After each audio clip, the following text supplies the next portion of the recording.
할렐루야. 오늘 저에게 주신 말씀은 에스더 4장 13절에서 17절인데요. 에스더서 4장 말씀을 중심으로 함께 보도록 하겠습니다.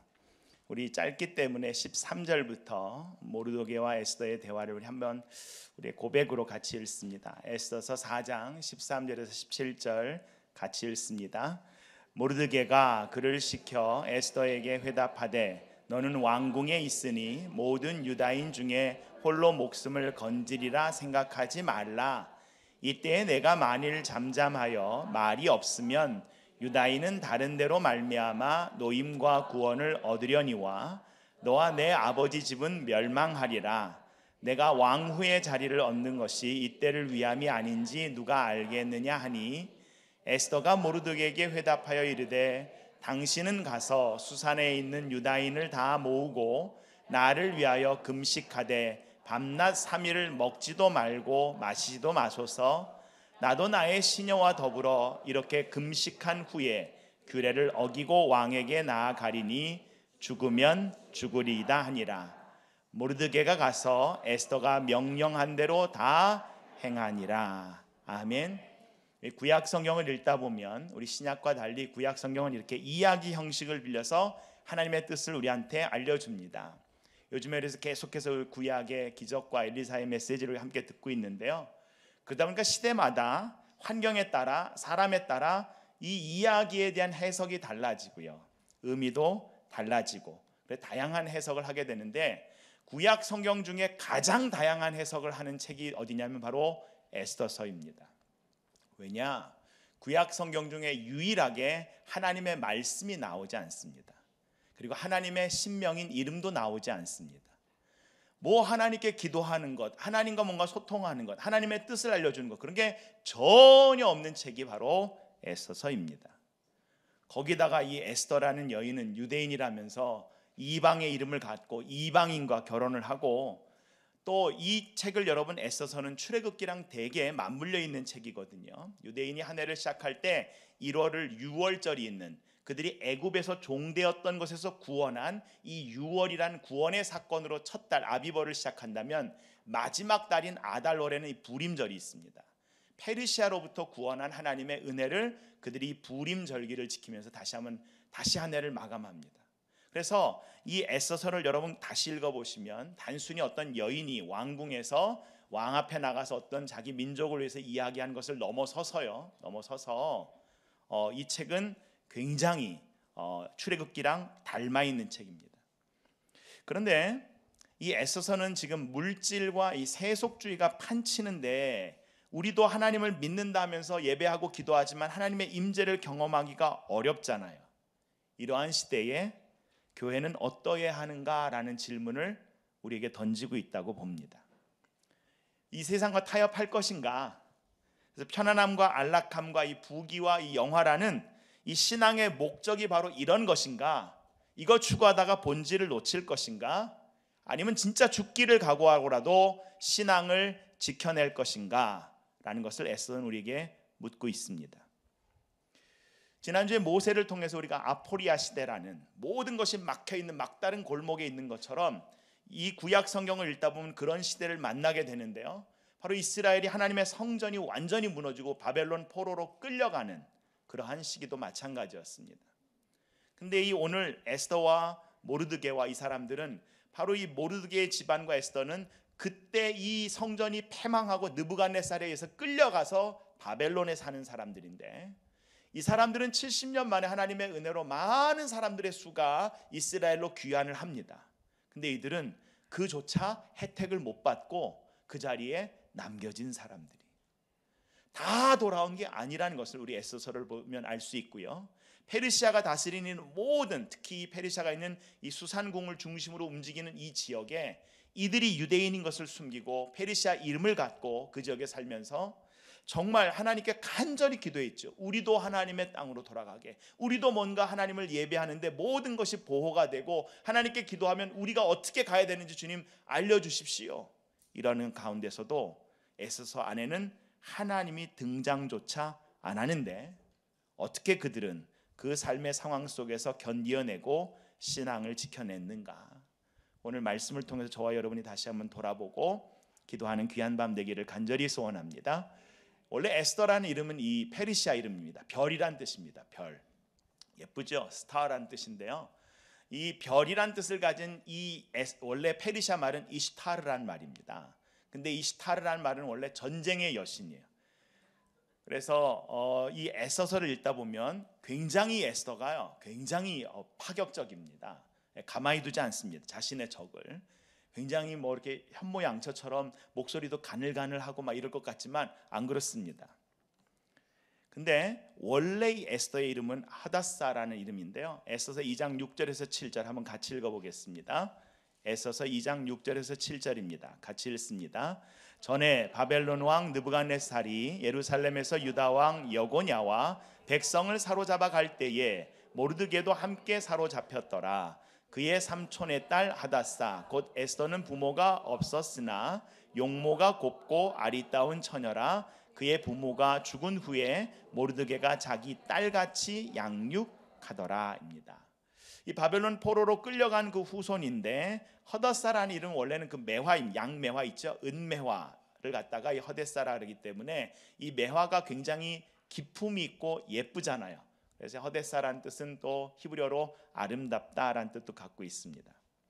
근데 이 허데사라는 이름을 숨겨요. 왜냐하면 페르시아에서 유대인으로 살아가는 것은 이 페르시아라는 이 사회의 시스템 안에서 하나님을 인정하고 하나님의 사람으로 살아간다는 것은 많은 불편이 있기 때문에 오히려 모르드게는 자신을 드러내지만 마르둑이란 이름에서 나온 이 모르드게도 원래는 이 페르시아식 이름입니다. 에서는 아예 허데사라는 이름을 감추고 이 페르시아 사람처럼 길러갑니다. 이 여인이 얼마나 전쟁의 여신의 모습을 담고 있는가를 나중에 에서서 9장에 보시면 한 12절 볼까요? 나중에 유대인들이 이 페르시아인 중에서 유대인들을 죽이려고 하는 사람들에게 기세를 갖다가 이제 에서가 잡고 모르드게를 중심으로 자신의 적들을 쳐나가는 장면이 나오는데요. 조금 잔인하지만 우리 몇 절 한번 같이 읽어보겠습니다. 에서의 캐릭터를 알아야 되니까 12절 같이 읽습니다.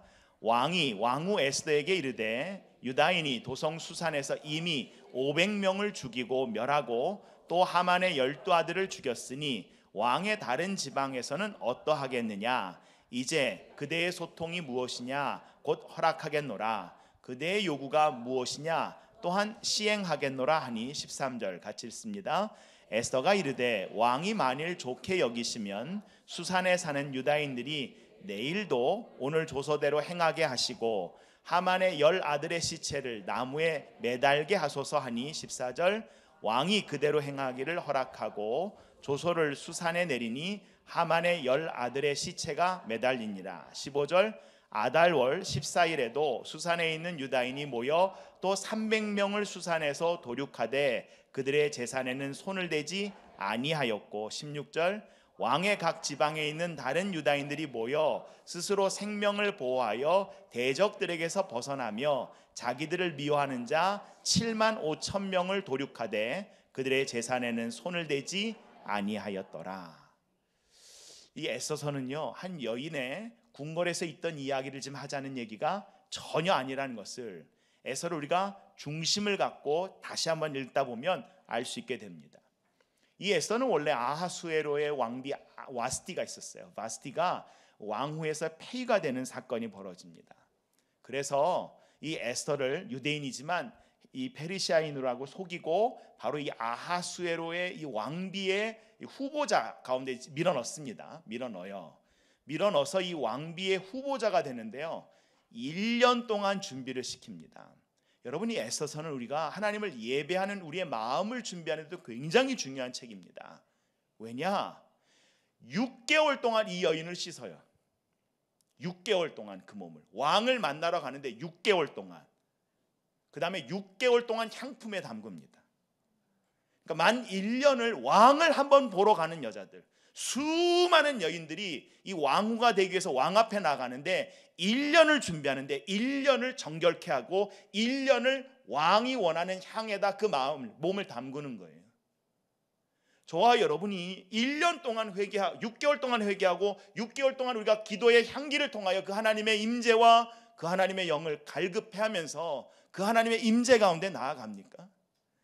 인간의 왕을 만나러 나가는데도 세상은 이런 방식을 택하는데요. 하나님을 만나고자 하고 하나님에 대한 열망이 있다고 하면서도 우리는 하루아침에 모든 것을 끝내려고 하고, 나 자신의 삶의 변화에 대해서는, 나를 통해서 드러나는 기도의 향기나 기품이나 변화에 대해서는 아랑곳하지 않는다면 에서는 우리한테 아주 무겁게, 그러면서 무섭게 다가오는 책 중에 하나입니다. 근데 이 에스더가 2장 17절에 어떤 사건이 벌어지냐면, 모든 사람이 똑같은 향품, 왕이 원하는 그 향품 정말 그 안에서 시켰는데 이 왕이 딱 마음에 드는 사람은 그 중에 하나라는 거예요. 여러분, 이게 하나님의 섭리입니다. 그죠? 처음, 요즘에 저희 교회 새 가족들이 많이시잖아요. 교회 처음 오시는 분들, 섭리가 보이네 그러면 저거 누구 집 애 이름인가가 아니고요. 그 섭리는 하나님께서 우리 가운데 일하시는 게 보인다라는 거예요.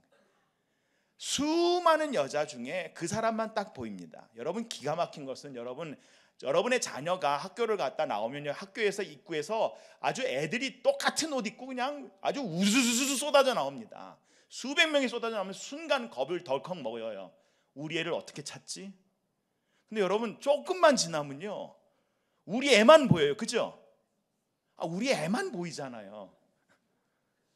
여러분, 우리에게 참 희한한 것이요, 이게 많은 사람이 있는데 저와 여러분의 시야는요, 보고 싶은 게 보이게끔 되어 있어요. 원하는 게 보이게끔 되어 있어요. 믿는 게 보여지는 줄 믿습니다. 그래서 에스더 2장 17절에 18절 한번 같이 읽을까요? 왕이 모든 여자보다 에스더를 더 사랑함으로 그가 모든 처녀보다 왕 앞에서 더 은총을 얻은지라. 왕이 그의 머리에 관을 씌우고 와스디를 대신하여 왕으로 삼은 후에 왕이 크게 잔치를 베푸니 이는 에스더를 위한 잔치라. 모든 지방관과 신하들을 위하여 잔치를 베풀고 또 각 지방의 세금을 면제하고 왕의 이름으로 큰 상을 주니라. 왕이 모든 여자보다 이 에스더를 사랑했다고요. 여러분, 역사책에 이 페르시아 시대를 쓴 역사들이 몇 명 있는데 그 중에 헤로도투스의 역사를 보시면요, 이 아하수에로에 대해서 좋게 평가 안 해놨습니다. 그리스의 적국의 왕이니까 좋게 평가 안 했을 거라고 생각하지만, 이 헤로도투스가요, 이 아하수엘의 아버지인 다리우스 1세에 대해서는 굉장히 긍정적인 평가를 했어요. 그는 굉장히 인자하고 이 페르시아를 안정화시킨 왕이다, 이렇게 평가했는데, 아하수에로에 대해서는 성격이 굉장히 급하고, 그 다음에 나쁘다 그랬나요? 하여튼 급하고 막 이렇게 화가 나고 성을 내고 여자 관계가 무지 복잡하다, 이렇게 해놨어요. 난잡하다라고 할 정도로. 그리고 결국엔 이 아하수에로의 일대기를 여러분 페르시아 역사를 보시면요, 후궁에 의해서 나중에 암살돼서 죽는 사람이 아하수에로입니다. 그리고 이 아하수에로 때문에 어떤 일이 벌어지냐면, 아하수에로가 벌인 잔치가, 아니 전투가 있는데 그 전투가 살라미스 전투인데요, 이 전투 때문에 아시아가 주도하던 모든 이 세계의 제공권이 유럽으로 넘어가는, 그리스로 넘어가게 되는 전쟁이 바로 살라미스 해전인데요, 이게 바로 아하수에로랑 관련된 것, 전쟁입니다. 그런데 재미있는 것은 이 에스더서에서 이 왕이 에스더를 보자마자 모든 여자보다 사랑했다고요. 여기서 우리가 에스더의 입장도 볼 필요가 있습니다. 에스더가 왕으로 뽑혔을 때 누구 덕에 뽑혔다고 생각할까요? 지금 내가 예뻐서, 그죠? 감출 수 없어 내 미모는, 그렇죠? 네. 그래서 뽑혔다고 생각할 거 아닙니까? 그게 정상이에요. 그게 정상, 비정상 아닙니다. 지금까지 에스더가 왕으로 뽑힌 것에 에스더가 하나님의 은혜, 하나님의 섭리가 있다고 생각했을까요? 아니요. 여러분, 하나님 감사해요 말은 하지만 누구 연기가 뛰어나서? 내 연기가 뛰어나서. 누가 예뻐서? 내가 예뻐서, 내가 인기가 있으니까. 여러분, 처음에 우리가 이것이 하나님의 은혜로 말미암아 섭리에 의해서 이 과정이 있었다는 걸 깨닫기까지는요, 여러분 보통 어려운 게 아닙니다. 사람은 잘 되기 시작하면요 쉽게 교만하지, 그것이 깊어지면서 영성으로 그 부분을 해석해 들어가지 않습니다. 이게 우리 사람이에요. 여러분, 우리 자신을 잘 알아야 되는데요, 에스더서에서 가장 특징 중에 하나는, 여러분 에스더서 10장밖에 안 되는데요, 잔치가 10번 나옵니다. 잔치가 10번 나와요. 특히 1장은 잔치가 3번 나옵니다. 얼마나 많이 잔치를 하는가? 우리 한번 3절 1장 3절 한번 볼까요? 이 잔치가 있어서 전체를 덮고 있는데요. 아하수에로가 잔치를 되게 좋아했구나. 그래서 여러 설교하는 목사님들이 이분은 이런 잔치 벌이다가 끝나는 인생이라고 막 이렇게 얘기하시는데 왜 잔치를 벌인가 한번 봅시다. 1장 3절부터 5절 같이 읽을까요? 왕위에 있은지 제3년에 그의 모든 지방관과 신하들을 위하여 잔치를 베푸니 바사와 메대의 장수와 각 지방의 귀족과 지방관들이 다 왕 앞에 있는지라. 4절 왕이 여러 날 곧 180일 동안에 그의 영화로운 나라의 부함과 위엄의 혁혁함을 나타내니라. 5절 이날이 지나매 왕이 또 도성수산에 있는 귀천간의 백성을 위하여 왕궁 후원들에서 7일 동안 잔치를 베풀세. 처음에 180일 동안 잔치를 베푼다. 6개월 동안. 와, 어마어마할 거 아닙니까? 모든 귀족이 127개 도에서 모였어요. 이렇게 6개월 동안 잔치를 벌였으니까 나라 살림이 남아나겠습니까? 거덜날 거 아닙니까? 왜 이렇게 이 아하수에로는 거덜나게끔 잔치를 했을까? 이걸 이제 역사랑 비교를 해보면요, 이 아하수에로 아버지 다리우스의 전투가 뭐냐면 그리스와의 전투가 여러분 잘 아는 마라톤 전투입니다. 다리오가 그리스와 전투를 했는데 아테네와 마라톤 평야에서 전투를 하다가 그가 졌다라는 그것 때문에 다리우스가 돌아와서 페르시아에게 아들 아하수에로에게 그리스와 전투하지 마라 라고 유언을 남기고 죽습니다. 근데 이게 이 아하수에로의 승부근성을 불질러 버립니다. 여러분, 제국주의 용어 중에 하나가 땅끝이란 말이거든요. 내가 신이 명한 바로 그 왕이라면, 신의 아들이라면 땅끝까지 다 내 땅이어야지 그거를 누구랑 노는 수가 없다는 거예요. 땅끝까지 가야 되는 거예요. 죽어도 땅끝까지 가야 되는 거예요. 그래서 3년간 전쟁을 준비합니다. 그러니까 3년간 전쟁, 제3년에 180일 동안 잔치를 했다는 것은 마지막 3년 동안 전쟁 준비를 하고요, 127개 도에서 170만 명을 모읍니다. 군대가 170만 명을 모았다고요. 놀라지도 않으시는군요. 네. 여러분, 삼국지 읽어보시면요, 뭐 30만 대군, 뭐 100만 대군 이러는데요, 페르시아가 170만 명을 모아서 이들을 그냥 가면 자기 누가 아군인지 적군인지 모르니까 6개월 동안 마지막 훈련을 하는 거예요. 그래서 상부에 있는 장수들은 매일 잔치를 벌이는 이유가 뭐냐면 잔치가 아니라 지금 무슨 회의하는 거예요? 작전 회의를 하는 겁니다. 6개월 동안 작전 회의를 하고 이제 마지막 출사표를 던지는 거예요. 그 다음에 7일 동안은 그 지역에 있는 모든 귀천의 사람들을 다 불렀어요. 수산궁에. 왜? 6개월 동안 이 각도에서 오는 군인들이 와가지고 이 도시를 거의 거덜냈을 거 아닙니까? 그러니까 위로회를 해주고 이제 전투를 벌이러 떠나는 장면. 그런데 왕후 와스디도 만만치 않습니다. 1장 9절 같이 읽어볼까요? 왕후 와스디도 아하수에로 왕궁에서 여인들을 위하여 잔치를 베푸니라. 네, 이렇게 계속 잔치가 벌어져요. 근데 이 잔치가 벌어지면 벌어질수록 아하수에로는 지금 뭐에 빠져 있어요? 전쟁에 빠져 있어요. 아버지의 원수를 갚기 위한 이 그리스를 치는 전투에 빠져 있어요. 명분은 있습니다. 왜? 자신들은 왕은 신이고 왕 중심의 모든 사람이 수직적인 구조의 사회를 가져야 되는데 이 그리스란 나라가 수직적인 구조가 아니라 인간들이 같이 서로 합의를 해서 민주체제를 갖고 있는데 이런 사상들이 우리나라에 들어오면 안 되니까 이런 나와 다른 생각을 갖고 있는 사상들은 다 쳐나가는 거예요. 이때 이 왕에게 이 그리스처럼 신 아래 자기들이 평등하다라고 생각하고 가는 또 다른 민족이 있는데 유대인이 그렇습니다. 제가 유대인을 치는데 1만 달란트를 내놓겠습니다. 여러분, 신약 성경 예수님이 1만 달란트 얘기하십니다. 기억하십니까? 1만 달란트 빚진 자에 대한 얘기합니다. 이게 무슨 얘기예요? 1만 달란트의 유대인 전체 민족을 죽이겠다는 작전이 에서서에 나왔다고요. 그걸 하나님이 구해 주셨다는 거지요. 그랬는데 100데나리온 가지고 지금 이 민족이 자기들이 어떤 은혜를 받은지 모르고 얘기한다는 거예요. 1만 달란트를 내놓으면서 왕에게 왕은 그리스를 치시고 저는 이 땅에 있는 모든 유대인 민족을 도륙하겠습니다. 그러자 왕이요, 자기 인장 반지를 하만에게 빼줍니다. 에스더 3장 13절 한번 같이 읽어볼까요? 에스더 3장 13절 같이 읽습니다. 이에 그 조서를 역졸에게 맡겨 왕의 각 지방에 보내니 12째 달 곧 아달월 13일 하루 동안에 모든 유다인을 젊은이 늙은이 어린아이 여인을 막론하고 죽이고 도륙하고 진멸하고 또 그 재산을 탈취하라 하였고입니다. 이것을 갖고 역졸이 조서를 갖고 나가고 있어요. 근데 3장 15절에 보시면 이 조서를 갖고 모든 수산성에 반포하고 있을 때 왕은 누구랑 함께? 하만과 함께 앉아서 뭐하다? 마시되입니다. 지금 뭐하고 계셔요? 지금 두 분이 잔치 벌이고 있는 거예요. 여러분 3장까지의 이 5번의 잔치는요, 이 세상이 주도하는 잔치입니다. 이 세상이 주도하는 잔치는 지금 뭐 하겠다는 잔치라고요? 전쟁하겠다는 잔치라고요. 내가 갖고 있는 이 시스템에 반대해 다 제거하겠다는 잔치라고요. 그리고 결국엔 그 시스템 안에 들어오지 않는 하나님의 나라, 하나님의 교회도 정리하겠다라는 잔치라고요. 그 잔치라면서 이들은 웃고 있다고요. 자기들이 승리했다라고. 그리고 이 잔치를 통해서 우리가 반드시 우리의 뜻을 쟁취할 거라 하고 있다고요. 네, 4장 1절 같이 읽습니다. 모르드게가 이 모든 일을 알고 자기의 옷을 찢고 굵은 베옷을 입고 재를 뒤집어 쓰고 성중에 나가서 대성 통곡하며입니다. 모르드게가 이 모든 일을 알고요, 자기 옷을 찢습니다.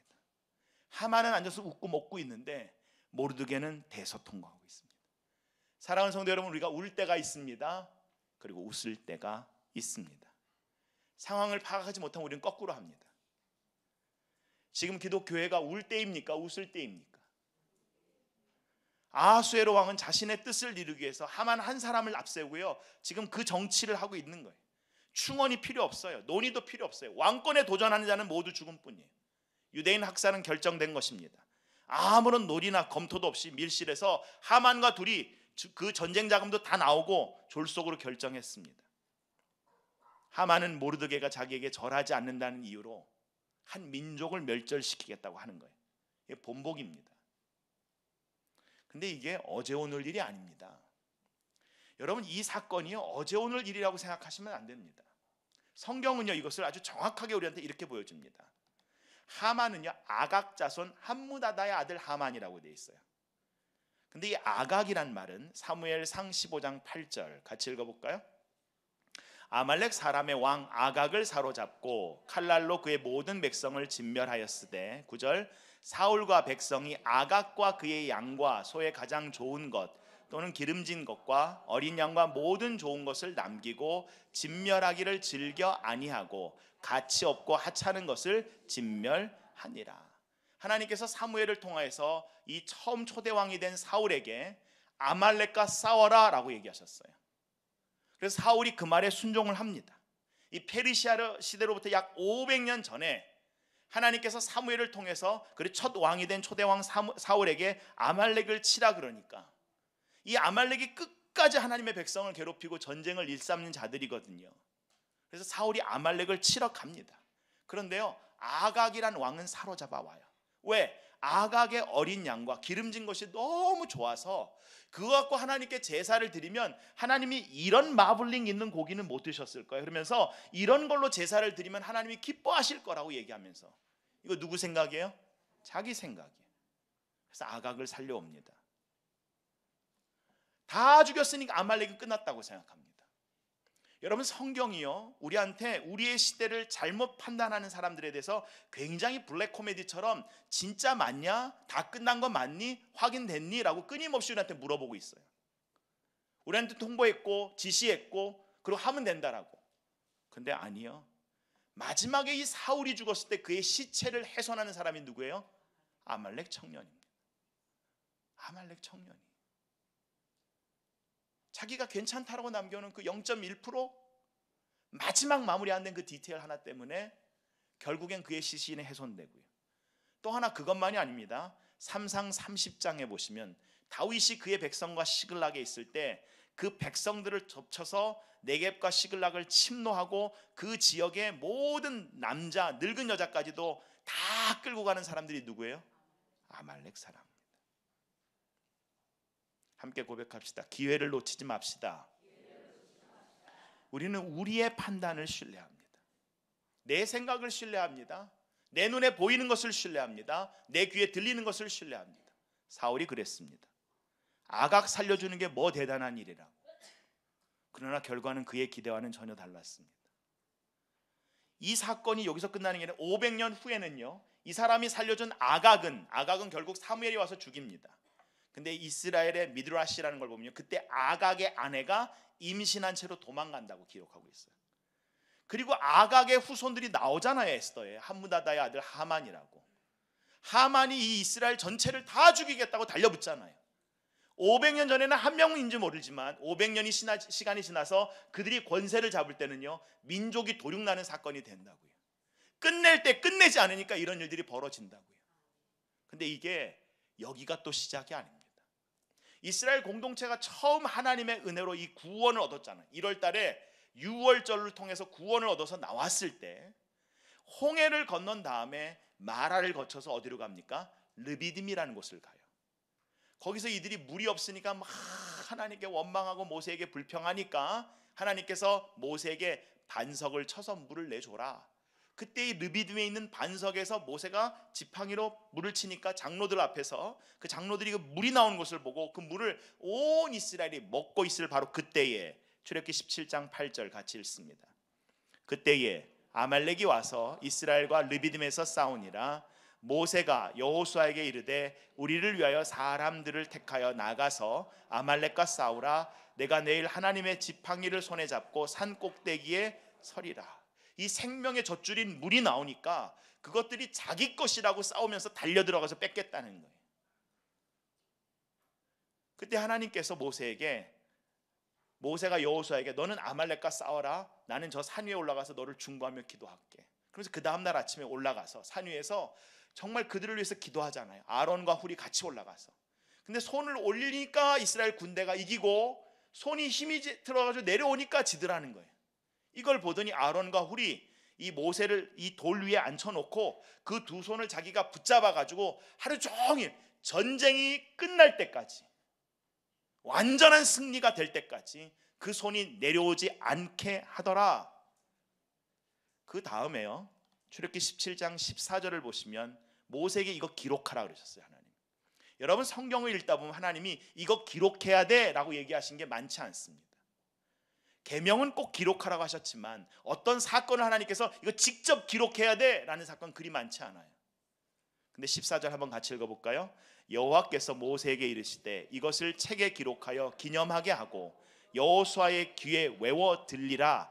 내가 아말렉을 없이하여 천하의 기억도 못하게 하리라. 모세가 제단을 쌓고 그 이름을 여호와 니시라 하고 16절 이르되 여호와께서 맹세하시기를 여호와가 아말렉과 더불어 대대로 싸우리라 하셨다 하였더라. 기록하고 기념하는데 뭘요?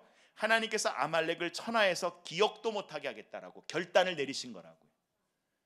이런 사단과 이런 하나님 나라를 대적하는 이들, 하나님의 사람들을 정죄하고 참수하는 이런 것들은 하나님께서 끝까지 싸워야 된다라고 이야기하셨다고요. 대대로라는 말은요, 영원이란 말인데요. 여기서 여러분 읽다 보면 기억하시는 게 여호수아의 귀에 외워 들려라 이 말을 얘기했어요. 이 말을 다시 얘기하면 여호수아는 다음 세대의 리더 아닙니까? 여호수아의 귀에 들려서 외울 정도로 이것은 반복해서 얘기해 줘라. 이 말을 바꾸면 반드시 이 사건은 외워야 된다. 리더라면, 이 공동체의 리더라면 이것은 놓치지 말아야 된다 라고 얘기하셨다는 거예요. 이런 모든 의미를 다시 한번 돌아보고 사울이 이스라엘 왕이었다면 사무엘이 이 말을 할 때 하나님 말씀에 순종했어야 합니다. 역사적인 배경을 몰랐어도 하나님의 말씀이라면, 그가 리더라면 말씀에 순종하여 갔어야 됐어요. 근데 500년 후에 그가 순종하지 않으니까 500년 후에 오늘 에스더 사건에서 어떤 일이 벌어져요? 다시 그 사건 때문에 원점되는 사건이 되더라는 거예요. 우리 2019년, 2020년을 맞으면서 이 민족을 위해서 기도할 때 주님 끝까지 영적인 전쟁을 통하여 아버지 남기지 않고 온전한 승리를 이루어 우리의 다음 세대와 우리의 미래가 하나님의 뜻 가운데 움직이는 하나님의 나라 세워 주시옵소서. 왕정 체제를 부인하는 민족들 가만히 두지 않겠다는 하만의 제안에 반대할 명분이 없어요. 전쟁 자금까지 된다고 하니까 아하수에로와 하만이 잔치를 벌입니다. 그 순간에 아하수에로와의 하만이 잔치를 벌일 때 모르드게는 굵은 베옷을 입고 대성통곡합니다. 여러분이 전쟁에 대한 배경을 잠깐 이야기하면 이 170만 명을 군대를 동원해서 페르시아 대군이 들어오니까요, 그리스가 전쟁을 한 준비가 안 됐어요. 이때 그리스를 살리기 위해서 결연하게 일어나는 사람들이 스파르타의 왕 레오니다스입니다. 그와 300명의 용사가 이 테르모빌레라는 협곡을 막아요. 테르모빌레라는 협곡을 막아가지고요, 이 170만 명이 테르모빌레를 통과하려면 협곡이니까 수레 하나밖에 통과를 못하니까 그 오는 사람들을 하나하나씩 죽이면서요 1차, 2차 전쟁에 승리합니다. 근데 이 스파르타가 300명이요 다 죽을 때까지 그 협곡을 떠나지 않아요. 그래서 시간을 벌어요. 그래서 살라미스 해전을 할 수 있도록 이 전체 그리스가 준비가 되는 과정이에요. 여러분 300은 300이라는 영화 보셨지 않습니까? 바로 거기 나오는 이 근육질의 남자들이 다 이게 여기서 나오는 이 배경을 갖고 있어요. 근데 이런 어떤 상황에서 모든 것들을 준비하고 있는 아하수에로와 하만, 모르드게가 하고 있는 것은 뭐예요? 그냥 굵은 배를 입고 대성통곡하는 거예요. 그가 성문 앞에서 대성통곡하고 있는 이유는 자기 때문에 민족이 멸망하게 되었다는 죄책감이 아닙니다. 책임감이 아니에요. 지금 이 페르시아가, 이 나라가 완전히 잘못된 길로 가고 있다는 것을 온몸으로 항의하고 있는 중입니다. 여러분, 우리 조선시대 사대부들 당쟁도 하셨고 여러 나라도 말아드셨고 여러 가지 하셨지만 이 시대의 선비들이요 왕에게 직언할 때는요 상소문을 들고 대궐 문 앞에 나갔습니다. 그때 여러분 뭐 들고 가셨는지 아십니까? 도끼 들고 갔습니다. 제 말을 들으시든지 이 도끼로 나를 치시든지. 아무리 막대 먹은 군주라도 죽음을 두려워하지 않고 직언하는 백성을 말을 무시할 수 없었죠. 그래서 명분을 갖고 이야기를 했어요. 명분. 이것이 어떤 명분이 있는가? 저는 모르드게가 바로 그런 심령으로 굵은 베옷을 입고 죄를 뒤집어 쓰고 대궐 문 앞에서 통곡하고 행진합니다. 누가 보든 안 보든 그건 중요한 게 아닙니다. 민족을 위한 길이었기에, 하나님 나라를 위한 길이었기에 결연한 의지로 대궐문에 이르렀습니다. 이 모르드게는 관직에 있었던 사람이기 때문에 대궐문에서 통과할 수 있었는데요 다 막아버립니다.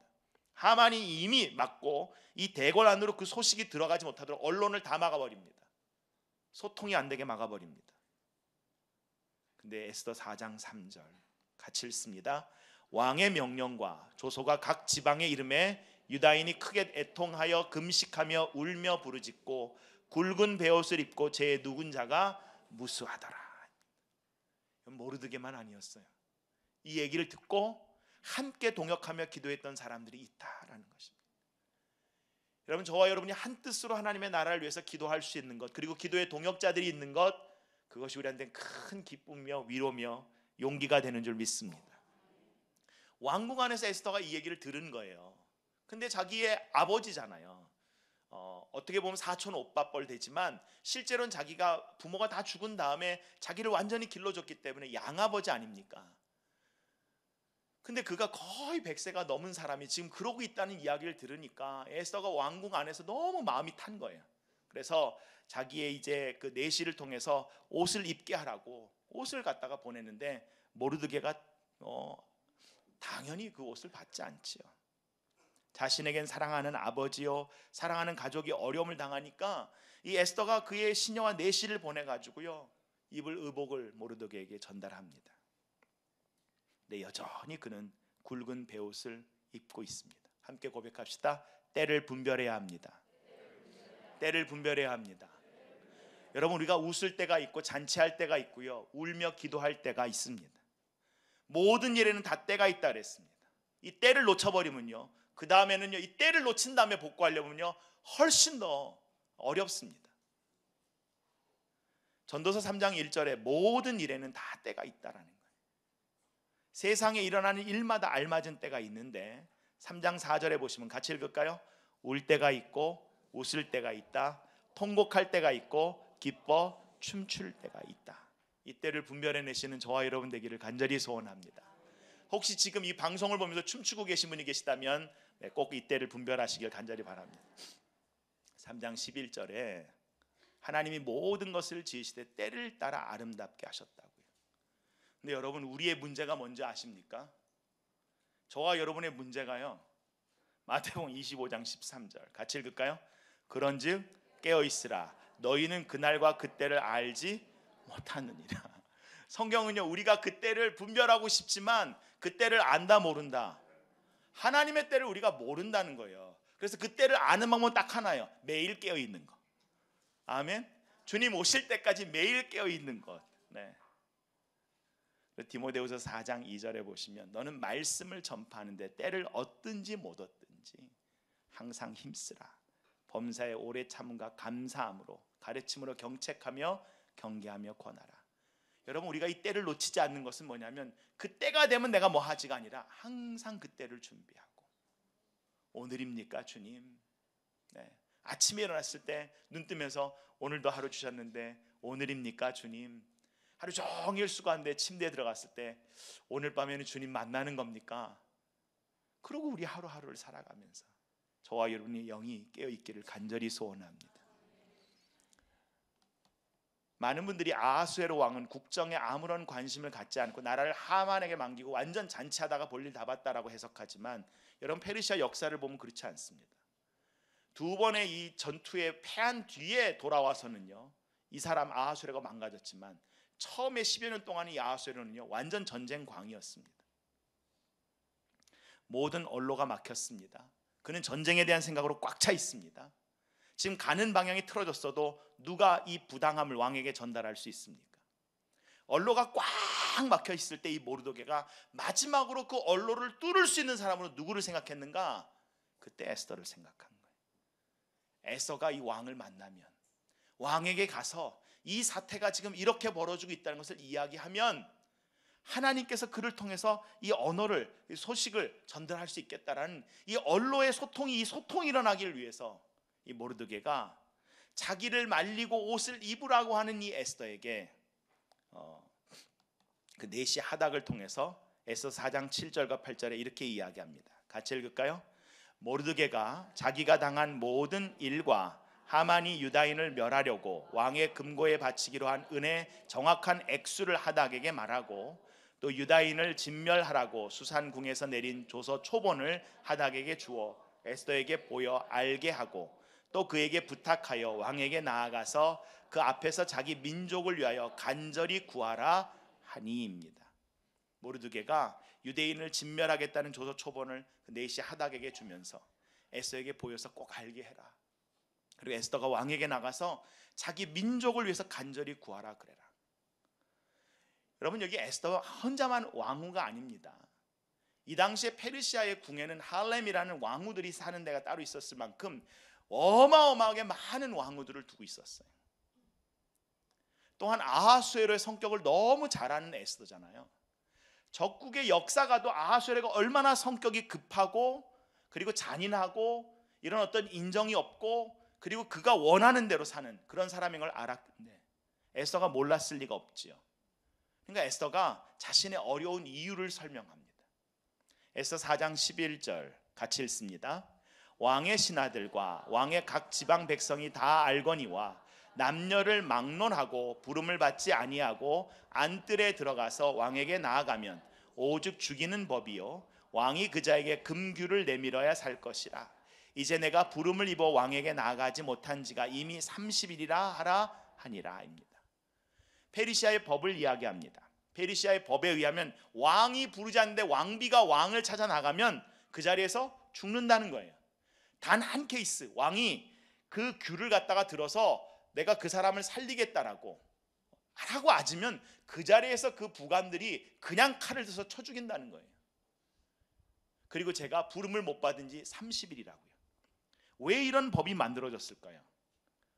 이게 부인이 하나 있는 우리는 이해를 못 하는데요, 왕비가 수백일 때는 이분들이 나보겠다고 막 달려든다고 하십시오. 얼마나 불편합니까? 그렇죠? 그러니까 법을 만든 거예요. 너희들은 조용히 방에만 있어. 내가 찾아갈 거니까 날 찾아오지 마. 이래가지고 수백 수천일 때는요, 이 왕후가 왕을 찾아오지 못하게 법을 만들어 버린 거예요. 똑똑합니다, 세상. 30일 동안 부름을 못 받았다는 거예요. 지금 찾아가서 유대인을 살려달라 그러면 뭐가 드러나요? 내가 유대인이라는 게 정체성이 드러나요. 우리가 그리스도인이라는 것이 드러나요. 그러면 그 조직에서 피해를 입게 돼요.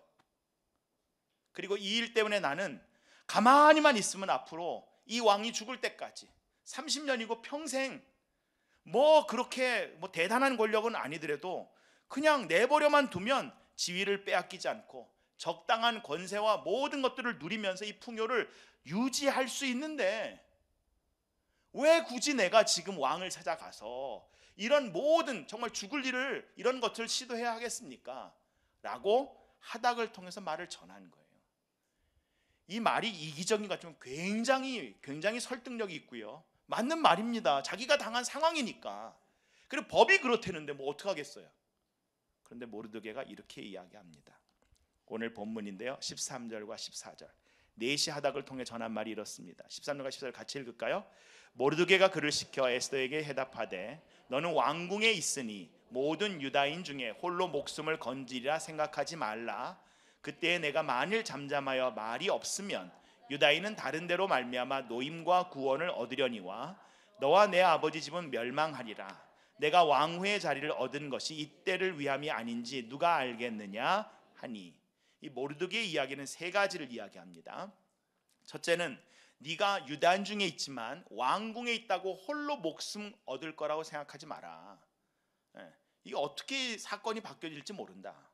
두 번째는 하나님, 만약 네가 잠잠하고 얘기 안 하면 지금 답은 없다. 나도 모든 언로가 막혀 있고 대문도 닫혀 있고 성문도 닫혀 있기 때문에 아무것도 내가 지금 떠오르지 않지만 하나님은 살아계시기 때문에 반드시 다른 데를 통하여 우리를 놓아주실 것이고 구원해 주실 것이다. 그런데 기억해라. 너는 한평생 잘 먹고 잘 살지 모르겠지만 너는 이 순간부터 만약에 하나님 말씀에 따르지 않으면 너는 니네 집안은 영원히 죽는다는 거 놓치지 마라. 여러분, 이 말이 얼마나 무서운 말인지요. 이거 무겁지만 되게 무서운 말입니다. 네가 왕후의 자리에 있는 게 이번 기회를 위해서 하나님께서 너에게 이런 은혜를 주신 건지 어떻게 알겠냐. 이때 에스더가 다시 한번 자기의 삶을 돌아봅니다. 여러분, 우리가 잘나서 됐다고 생각해요. 내가 열심히 밤새서 했으니까 그런 프로젝트가 통과됐다라고 생각해요. 내가 정말 간절히 기도하고 뭔가 하나님 앞에서 내가 뭘 했으니까 이런 결과들이 나왔다고 생각해요. 내가 다른 사람보다 머리가 좋고 내가 그 과정들을 지금까지 이뤄왔고. 근데 다시 한번 기도하면서 하나하나를 돌아보면 하나님의 은혜가 아닌 것은 하나도 없는 줄 믿습니다. 그 하나하나가 다 하나님의 은혜라는 거예요. 근데 우리는 조금만 교만해지면 이거 내가 했다라고 생각이 확 올라오죠. 이거 갖고 몸부림치면서 새벽마다 저녁마다 싸우는데도 어떻게 그분이 똑같은 분이 또 돌아오시는지 저는 참 이해가 안 되는데 그렇습니다. 네가 왕후가 된 게 하나님이 아하수의 마음을 움직여서 아니겠느냐? 하나님이 다른 여자에게 마음을 줬다면 아니 네가 어떻게 택해줬겠냐? 이런 생각을 하나하나 곱씹다 보면 그때 그렇게 하나님이 나에게 기회 주신 것, 지금 이 자리에 있게 하신 것, 이 자리를 통해 가는 모든 길, 나는 모르지만 하나님은 아십니다. 돈몬 찬양님 God will make a way where there seems to be no way. 하나님은 길을 만드신 줄 믿습니다. 내가 보기엔 길이 전혀 없어 보이는데 그런 주님인 줄 제가 신뢰합니다.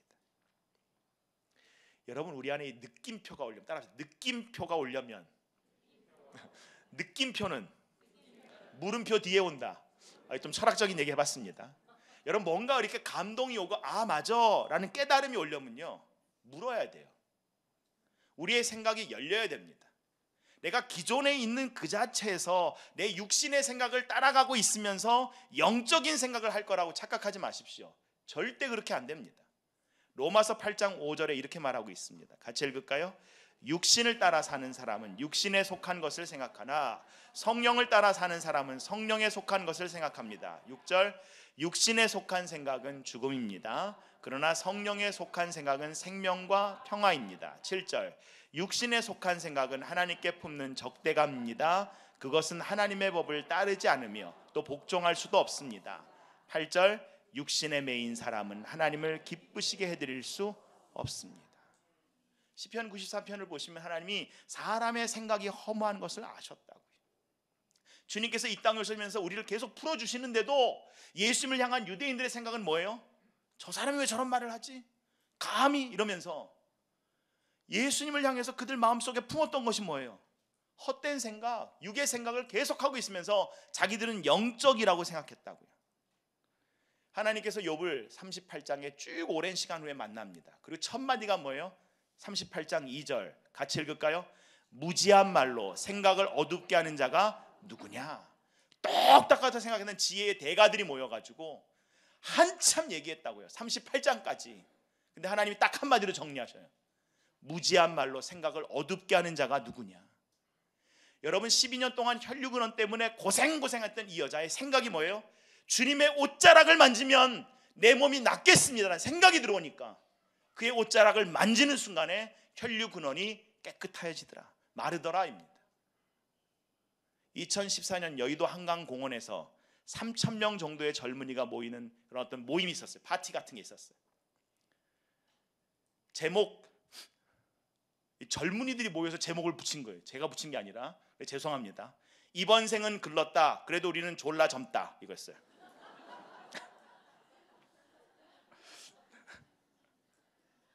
여러분, 젊다는 것은 좋지만요, 이번 생은 글렀다? 여러분, 이 말을 하는 순간 이 친구들은 다음 생이 있다라고 착각하는 거예요. 다음 생 없습니다. 아니, 우리가 이거 포기해도 되는 인생이 아니고요, 다음 생이 없다고요. 근데 우리는 이 광고를 통해서, 매스미디어를 통해서 이번 생은 글렀다, 이렇게 얘기한다고요. 이번 생에서 선택하지 않으면, 이번 생을 포기하면요, 다른 거 없다고요. 그래서 우리가 이렇게 주님 앞에서 어떻게든지 주님, 나의 삶에서 바른 결정을 하고 움직일 수 있도록 제게 힘을 더하여 주시옵소서. 우리 삶에 무지 많은 말들이 돌아다니고 있어요. 우리는 생각 없이 그런 말들을 붙잡고 생각 없이 말을 합니다. 무지한 말을, 우리는 생각을 어둡게 하는데도 이게 옳다 저게 옳다 그래요. 예측하기 힘든 것이 인생이고 그 안에 선택을 한다는 것은 두려움일 수 있습니다. 그러다 보니까 우리가 살아왔던 루틴대로 삶의 언어들을 붙잡습니다. 무서운 것은 말로 꺼내기 전에는 단순한 생각이었다가요, 말로 이것을 꺼내는 순간부터 그 말이요 우리 행동을 컨트롤하기 시작합니다. 예수님께서 주는 그리스도시여 살아계신 하나님의 아들입니다, 베드로가 기가 막힌 고백을 하니까 맞다 이것이 진짜 정말 하나님이 주신 고백이다 그러면서 이게 때가 된 줄 아시고 자신이 이제 예루살렘에 올라가셔서 유대인들에게 핍박당하고 십자가에 돌아가실 것을 얘기하시잖아요. 그래서 베드로가 뭐라 그래요? 그러시면 안 됩니다. 그때 주님께서 이렇게 말씀하셨어요. 마태복음 16장 23절, 이 말씀 우리가 붙잡으십시다. 예수께서 돌이키시며 베드로에게 이르시되 사탄아 내 뒤로 물러가라, 너는 나를 넘어지게 하는 자로다. 내가 하나님의 일을 생각하지 아니하고 도리어 사람의 일을 생각하는도다. 맞다고요. 페리시아 법에 의하면 안 된다고요. 안 되는 게 맞다고요. 그건 누구의 일? 사람의 일이라고요. 그건 다 사람의 일 안에서 얘기하는 거 아니에요? 근데 우리는 사람의 일을 생각하면서 마치 그것이 하나님의 일인 줄 알고 얘기하고 있다는 거예요. 여러분, 사람은 한 번 죽는 것은 정해져 있습니다. 중요한 것은 그 후에는 심판이 있는데 저와 여러분이 어떻게 죽는가가 중요합니다. 하나님에게, 정말 우리 모든 사람에게 지금 살고 있는 생이 유일하다고 얘기했어요. 많은 사람들이요, 대학교의 교수면 존경할 수 있다고 착각합니다. 아닙니다. 옹졸하고 찌질한 교수들이 얼마나 많은지 몰라요. 죄송합니다. 특정 직업을 갖고 얘기하는 게 아닙니다. 저도 그 자리에 있었었기 때문에 말씀드려요. 판사, 의사, 목사, 특히 젊은이들, 동의할 수 없는 권위에 굴복하지 마십시오. 많은 광고가 있고 수많은 이야기가 있어도 아무리 아하수에로라고 해도 동의할 수 없는 권위에 굴복하지 마십시오. 그건 세상이 만들어놓은 허상입니다. 그러나 저와 여러분이 진리 앞에 동의할 수 있는 권위라면요, 굴복하는 것이 멋있습니다. 사도 바울이요 디모데에게 이렇게 얘기했어요. 디모데후서 2장 7절 같이 읽을까요? 내가 말한 것을 생각해 보라, 주께서 범사에 내게 총명을 주시리라. 멋있지 않습니까? 내가 너에게 지금까지 계속해서 얘기한 말이 무슨 말이라는 거예요? 하나님의 말씀을 너에게 얘기했다는 거예요. 그 진리 위에 서라는 거예요. 주께서 반드시 범사에 모든 일에 너에게 지혜를 주실 것이다. 모르드게의 압력은 상상을 초월할 정도로 무거웠습니다. 아마 무서웠을 거예요. 딸처럼 사랑했던 에스더에게 지금 죽음을 요구하고 있는 거예요. 안다. 지금 나갔다가 그냥 죽을 수 있다. 그러나 이제 네가 누구인지를, 너의 정체성을 밝히고 왕에게 나아가 죽음을 각오하고 간청해서 민족을 살려라. 2002년 노벨 경제학상을 받은 데니얼 카네만이라는 사람이 있어요.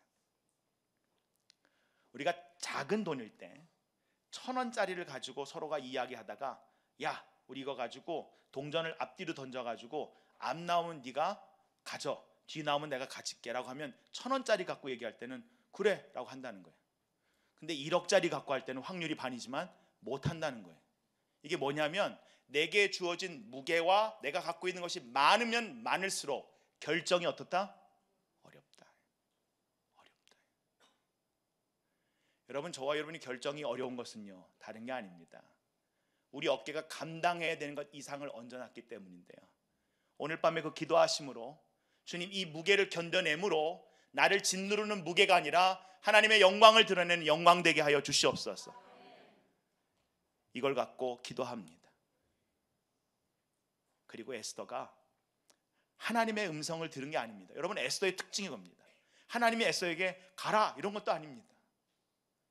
깜깜합니다. 근데 결단합니다. 하나님의 말씀이 들려서 결단한 게 아니고요, 하나님의 뜻이기 때문에 결단한 것입니다. 15절 이렇게 말합니다. 같이 읽을까요? 에스더가 모르드게에게 화답하여 이르되 당신은 가서 수산에 있는 유다인을 다 모으고 나를 위하여 금식하되 밤낮 3일을 먹지도 말고 마시도 마소서. 나도 나의 시녀와 더불어 이렇게 금식한 후에 규례를 어기고 왕에게 나아가리니 죽으면 죽으리라 하니라. 어찌할 바를 모르지만 앞으로 나아갑니다. 이것이 하나님의 자녀인 저와 여러분이 가야 하는 길인 줄 믿습니다. 하나님의 음성을 들은 아브라함도 음성은 들었지만 갈 바를 알지 못하고 나아갔습니다. 갈 바를 알지 못하고 나아갈 때 본토와 친척 아비집을 떠나서요, 자기가 아는 사람 하나 없는 곳으로 나갑니다. 말이 다르고 문화가 다르고 생각이 다르고 아무런 근거가 없어요. 비빌 데가 없습니다. 오직 하나님인데 말은 하신 그 하나님이 10년에 한 번씩 가물에 콩나듯이 나타나가지고 얘기하신다고 여러분 생각해 보십시오. 근데 그 사이 길을 하나님조차 느낄 수 없는 때 그는 여전히 앞으로 나아갑니다. 기존 질서에 순응하는 것이 아니라, 적당한 편안함을 추구하는 것이 아니라, 권력에 안주하는 것이 아니라 하나님과 함께 더불어 하나님이 이루실 그 새로운 질서를 만들어 보겠다고 또 한 발 나가는 겁니다. 그랬다가 또 깨지기도 하고 두렵기도 하고 움츠러지기도 하고. 여러분, 에스더서를 읽다 보면 하나님의 숨은 모습과 그걸 모르는 인간의 고뇌와 갈등이 그대로 우리에게 드러납니다. 도대체 뜻을 모르겠다고요.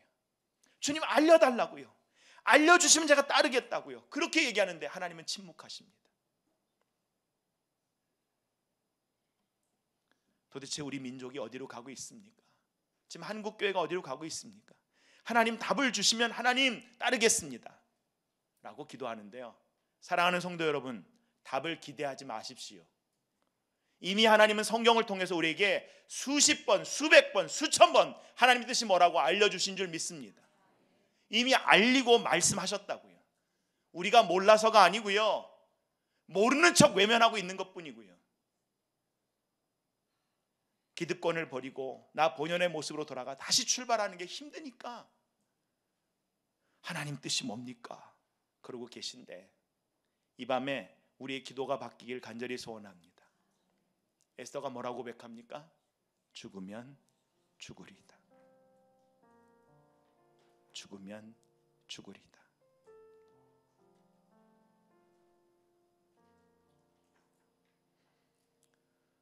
이 시간 우리가 이 고백 갖고 같이 기도하길 원합니다.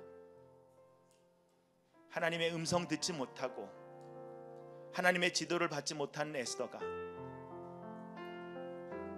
자신이 옳다고 생각하는 것에 왕후를 내던지고 가는 겁니다. 아니, 그거보다 더 큰 생명을 내던지고 가는 것입니다.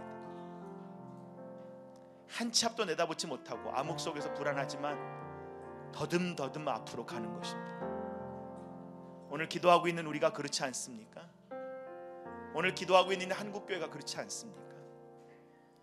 근데 이 고백에는 전적인 하나님의 신뢰가 묻어나기도 하지만 내 한 걸음 내디뎠을 때 어떤 일이 벌어질지 모르는 그 불안함, 연약한 가련한 여인의 기도, 그것도 함께 고백되어 있다고 저는 봤어요.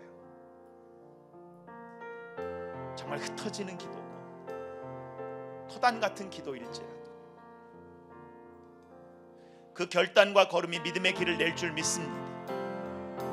여러분, 저와 여러분이 그 믿음의 길 첫걸음 내딘다고 착각하지 마십시오. 이미 예수님께서 내가 곧 길이요 진리요 생명이라고 말씀하셨습니다.